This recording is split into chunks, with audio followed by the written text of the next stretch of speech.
남편을 6개월 전에 묻었습니다. 어제 롯데마트에서 그를 봤습니다.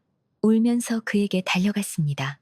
그는 혼란스러운 표정으로 저를 봤습니다. 죄송합니다. 저를 다른 사람과 착각하신 것 같네요. 하지만 목소리는 똑같았고 얼굴의 흔적들, 모든 것이 그를 그의 집까지 따라갔습니다. 거기서 발견한 것은 그를 봤을 때 심장이 맞는 줄 알았습니다. 떠났어야 했습니다.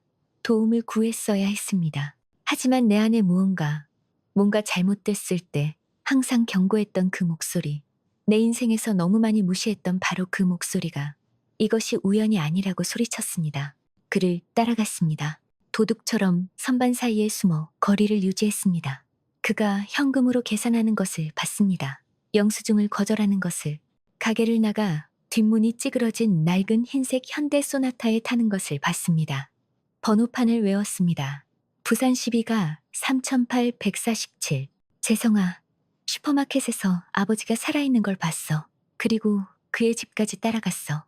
지금 여기로 와서 무슨 일인지 이해하는 걸 도와줘.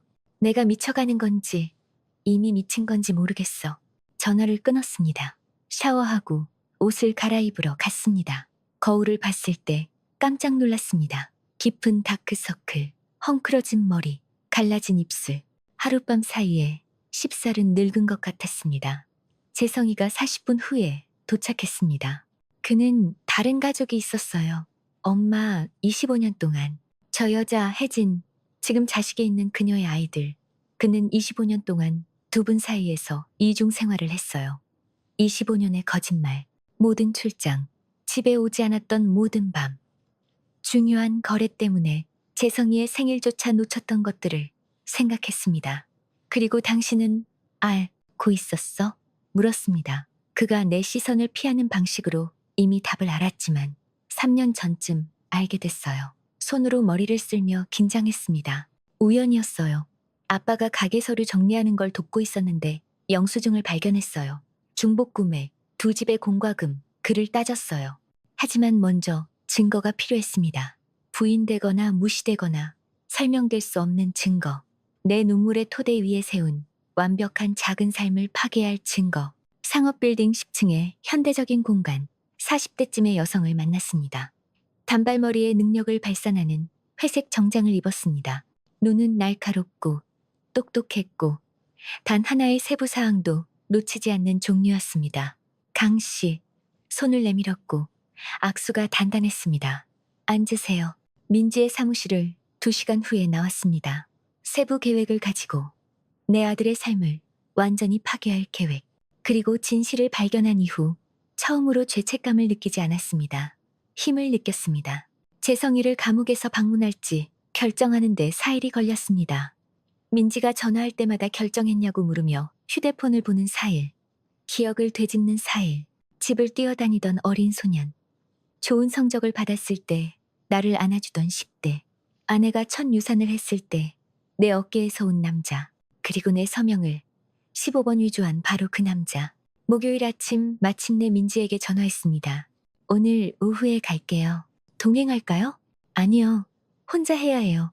부산구치소는 도시에서 차로 40분 거리였습니다. 높은 벽과 철조망으로 둘러싸인 회색 건물.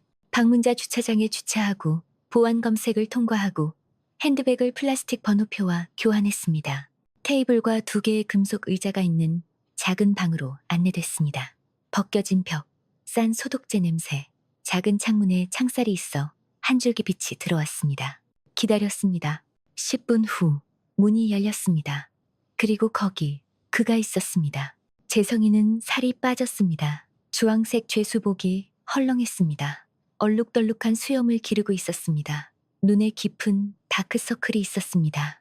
하지만 나를 무너뜨린 건 그의 시선이었습니다.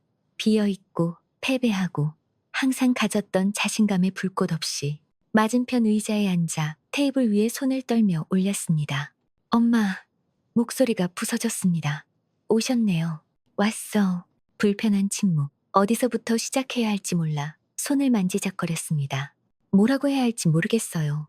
일주일 동안 뭐라고 말할지 생각했는데 이제 말이 안 나와요. 그럼 들어. 내 목소리가 단호했습니다. 민지가 거래 전에 이걸 마무리해야 한다고 했기 때문에 여기 왔어. 하지만 한 가지 이해해야 해. 용서하러 온 게 아니야. 얼굴을 가로지르는 고통을 받습니다. 모든 걸 망쳤다는 거 알아요. 용서받을 자격이 없다는 것도. 하지만 엄마, 알아주셨으면 해요. 엄마를 다치게 하고 싶지 않았어요. 절대. 하지만 그랬어. 깊이. 알아요. 눈물이 떨어지기 시작했습니다. 여기서 매일 그것에 대해 생각해요. 엄마가 알았을 때 어땠을지. 배신 아빠뿐만 아니라 저도. 그리고 저 자신이 너무 미워요, 엄마. 정말 너무. 자기 혐오는 당신이 한 일을 바꾸지 않아. 알아요. 하지만 상황을 이해해 주셨으면 해요. 아빠가 그 미친 계획을 가지고 왔을 때 막 빚을 발견했어요. 10억 원. 엄마, 가게들이 가라앉고 있었어요. 엄마가 이혼을 요구하고 절반을 가져갔다면 아무것도 안 남았을 거예요. 가게들이 문 닫고 직원들이 길거리에 나가고 아빠가 세운 모든 게 우리가 세운 것 정정했습니다. 나도 거기 있었어. 재성아. 모든 결정에, 모든 희생에 재봉사 경력을 포기하고 아버지가 사업을 세우는 동안 너를 키웠어. 나도 거기 동업자였어. 비록 서류에는 없었지만 부끄러워하며 고개를 숙였습니다. 맞아요. 이기적이었어요. 자산만 생각했어요. 돈, 계획했던 미래. 그 과정에서 엄마가 제 어머니라는 걸, 모든 걸 주셨다는 걸, 무엇보다 존경받을 자격이 있다는 걸 잊었어요. 그리고 그 모든 걸 알면서도 내 서명을 15번 위조했어. 절망적이었어요.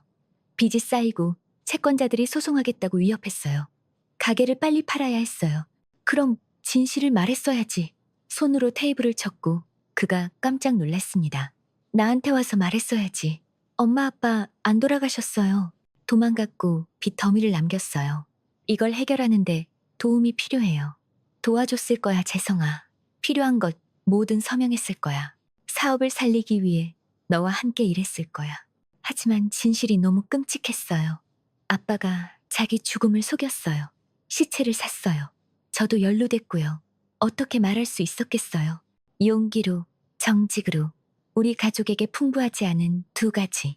재성이가 흐느끼며 얼굴을 손으로 가렸습니다. 모든 걸 망쳤어요. 엄마를 잃었어요. 소영이도 잃었어요. 어제 이혼을 요구했어요. 자유도, 명성도 모든 걸 잃었어요. 소영이가 이혼을 요구했어? 3년을 더 이상 모르는 사람을 위해 기다릴 수 없대요. 새로 시작하려고, 정직한 사람을 찾으려고 씁쓸하게 웃었습니다. 그녀를 탓하지 않아요. 깊은 숨을 쉬며 상황의 무게를 느꼈습니다. 재성아, 협조하면 최소 2년 여기 있을 거야. 어쩌면 3년, 나가면 전과 기록이 있을 거고, 일자리 찾기 어렵고, 사회적 판단이 가혹할 거야. 알아요. 그리고 쉽게 만들어주지 않을 거야. 변호사 비용 안 낼 거야. 감옥 계좌에 돈 안 넣을 거야. 매주 방문 안 할 거야.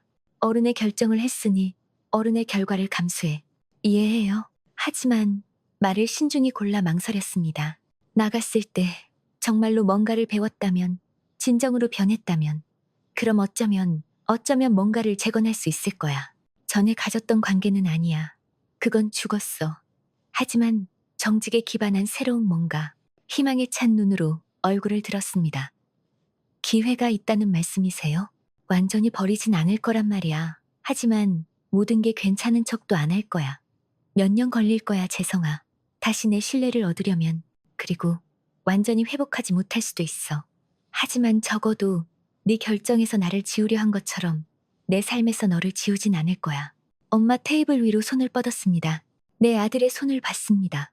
어렸을 때 나를 안아주던, 길을 건널 때 내가 잡던, 내 서명을 15번 위조한. 몇 초 후 짧게 악수했습니다. 빠르고 차가운 악수. 하지만 악수했습니다. 여기서 이 시간을 생각하는 데써.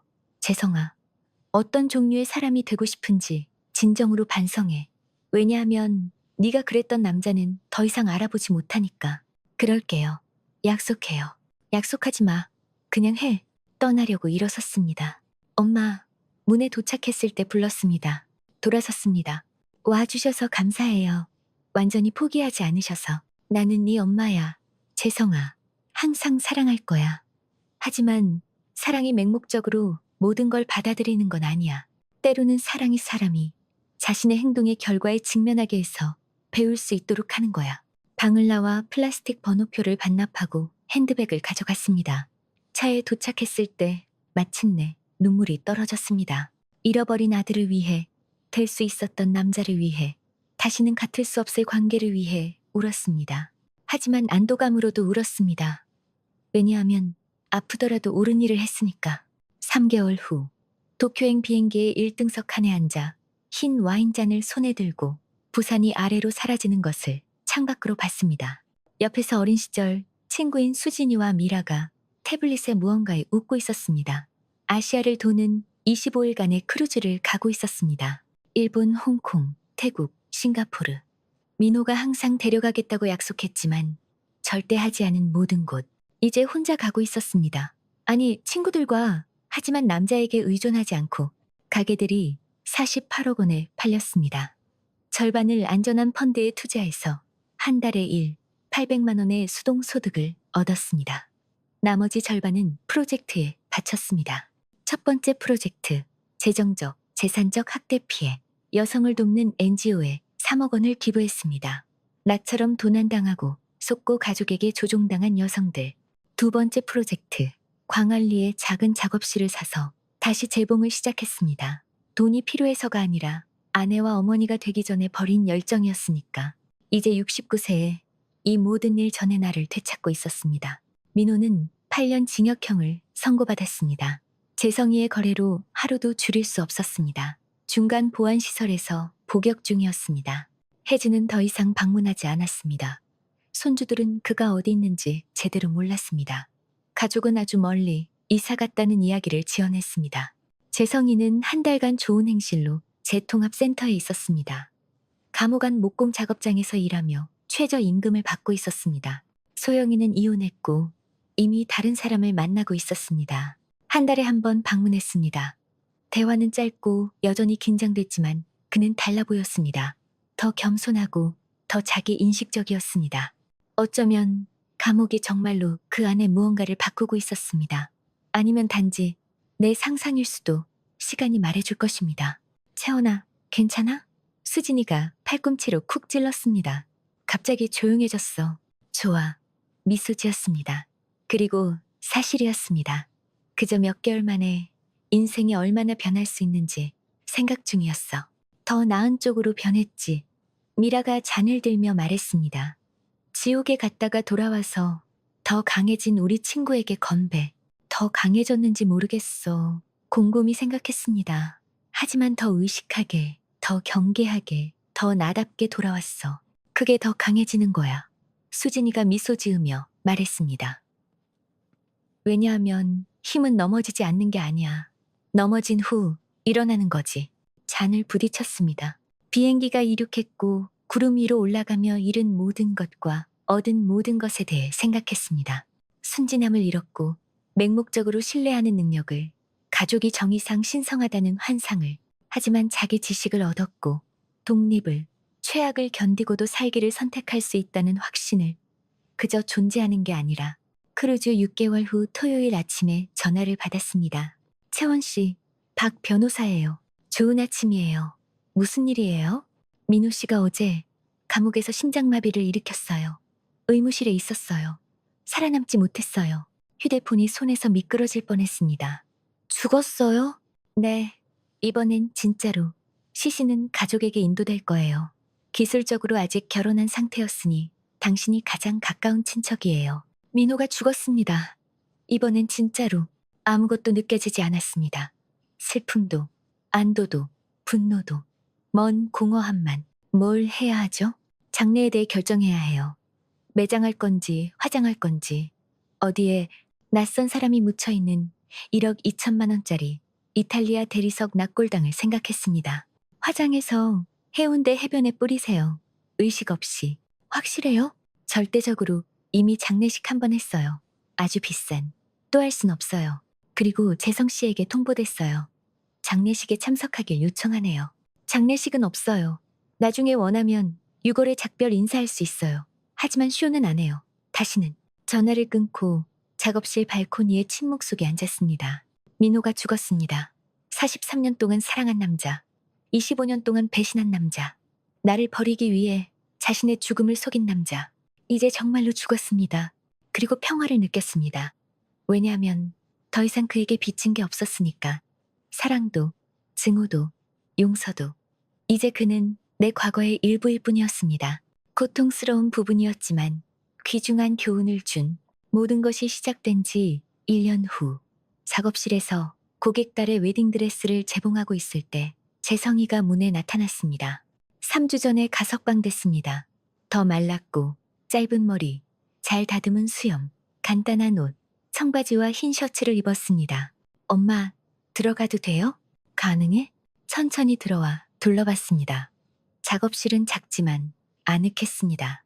천으로 덮인 마네킹, 재봉틀, 색색의 실뭉치. 여기 좋네요. 엄마 공간. 고마워. 왜 왔어? 깊은 숨을 쉬었습니다. 작별 인사하러 왔어요.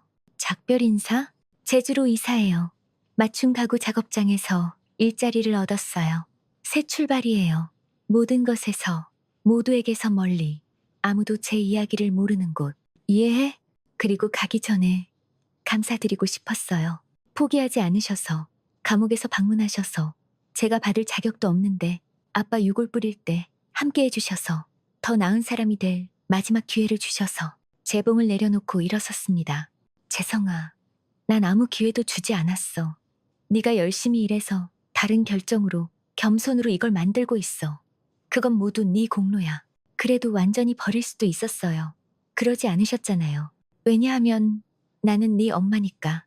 그리고 엄마는 버리지 않아. 하지만 덮어주지도 않아. 그게 올해 제일 큰 교훈이었어.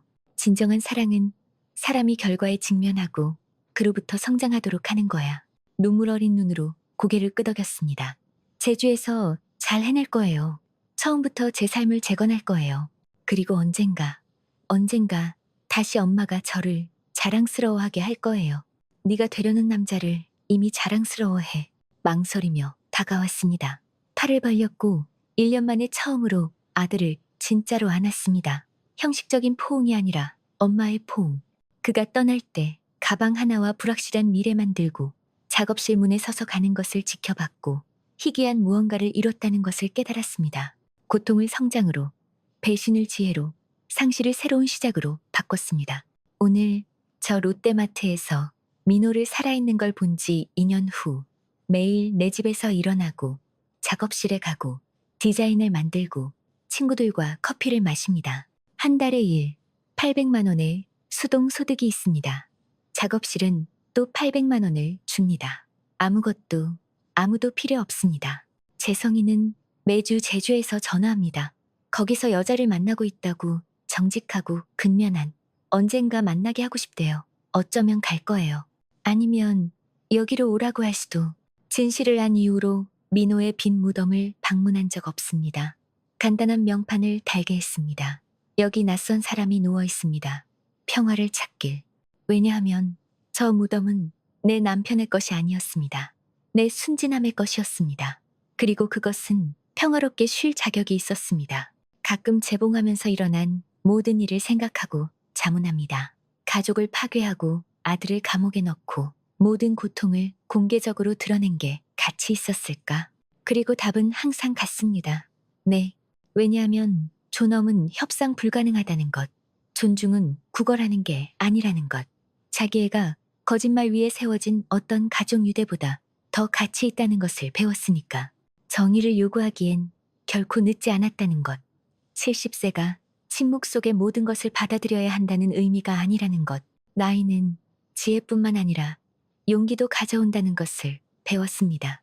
그리고 가장 중요하게 최고의 복수는 당신을 다치게 한 사람을 파괴하는 게 아니라 더 강하게, 더 자유롭게, 그 어느 때보다 더 당신답게 자신을 재건하는 거라는 것을 배웠습니다. 이 이야기가 감동을 줬다면 어디서 시청하는지, 이 여정에서 가장 충격적이었던 것이 무엇인지 댓글로 알려주세요. 여기서 공유하는 모든 이야기는 우리가 받을 자격이 있는 존중을 요구하기에 결코 늦지 않았다는 것을 상기시킵니다. 존엄의 나이가 없다고 믿는다면 이 영상의 좋아요를 누르고 진짜 극복, 정의, 새로운 시작의 이야 길을 계속 따라가려면 채널을 구독하세요. 왜냐하면 결국 몇 살이든 거짓말을 살며 얼마나 많은 시간을 낭비했든 중요하지 않으니까. 중요한 것은 어느 날 일어나 이제부터 진실을 선택한다. 나 자신을 선택한다고 말할 용기입니다. 그리고 그 선택, 친구들, 그 선택이 모든 것을 바꿉니다.